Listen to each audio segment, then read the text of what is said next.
है। लॉकडाउन में गीता के जरिए जानिए कि मनुष्य पाप करने के बावजूद किस तरह से भगवान को प्राप्त कर सकता है।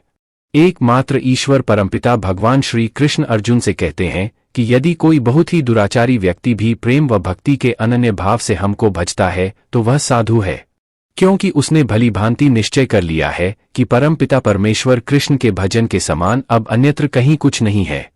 यदि कोई व्यक्ति जीवन में बहुत पाप किया है, उसने कभी कोई पुण्य पाप का विचार किया ही नहीं है, केवल अपने भौतिक व इंद्रियों के सुख के लिए ही जीवन जिया है। किसी कारणवश यदि उसको अपने किए गए पाप का बोध हो जाए, अर्थात वो अच्छी तरह जान ले कि हमने अब तक जीवन में जो भी पाप कर्म किए वो बहुत ही गलत थे, अब वो क्या करे? वो सदैव इस चिंतन में है कि हमारे पाप कैसे कटेंगे, जो हमने कमाया वो व्यर्थ था। उसको प्रायश्चित होता है। जब जीवात्मा अपने पाप कर्मों का प्रायश्चित करती है तो उसकी आत्मा पवित्र होती है। वो सदैव इस पाप को मिटाने के लिए युक्ति की तलाश करती है।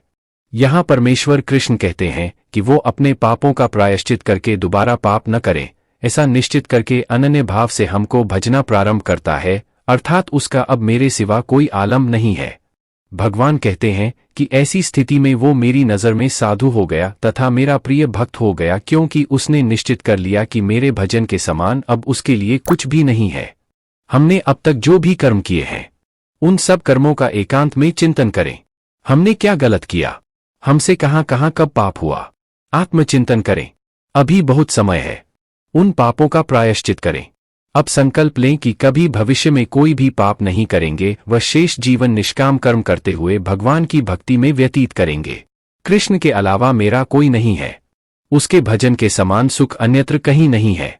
ऐसा करने पर आप भगवान के प्रिय बन जाएंगे तथा आपका जन्म सार्थक हो जाएगा। इस मानव जन्म का मूल उद्देश्य समाज के लिए कुछ अच्छे कार्य निष्काम भाव से करते हुए स्थितिप्रज्ञ बने रहना व अपने जीवन को हरि